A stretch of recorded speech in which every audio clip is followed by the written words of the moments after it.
Три електронски платформи и алатки презентираше денес Универзитетот Гоце Делчев пред сегашните и идни студенти. Станува збор за опции кои Универзитетот ги нуди со цел олеснување на процесот на студирање. И ние не само теоретски, туку и практично на УГД функционираат повеќе платформи кои што им помагаат на студентите од дома да можат да заверуваат испити, да уплаќаат, да заверуваат семестри. Една од алатките кои се најкорисни за студентите е електронското учење. Со платформата за електронско учење, они имат пристап до сите материјали за учење кои ги поставуваат наставниците, имат пристап до онлайн квизови, имат пристап до електронско тестирање, имат пристап за комуникација меѓу професорите и меѓу нив самите, форуми се отвараат, четови и така натаму. Освен материјалите за работа и комуникацијата, студентите на Универзитетот Гоце Делчев електронски го добиваат и индексот. На автоматски и електронски начин администрираме сите податоци за студентите, со што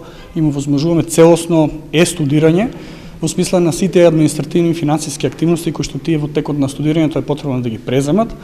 И од другата страна им останува нели уште она практично осознавање и стекнување на знањата и вештините во рамките на студиските програми на кои што се запишале. Дополнително олеснување е што студентите имаат и електронска библиотека. Електронската библиотека ги содржи на едно место сите учебници и учебни помагала кои што им се наменети за студентите пред се од прв циклус и кои што секојдневно ќе се среќаваат. Тоа е еден вид електронска книжара, каде што ги имаат сите учебници и учебни помагала кои што ќе се среќаваат во текот на 4-годишното или 3-годишното студирање. Промоцијата на електронската платформа Универзитетот Гоце Делчев ја организираше во склоп на промотивната кампања за упис на нови студенти.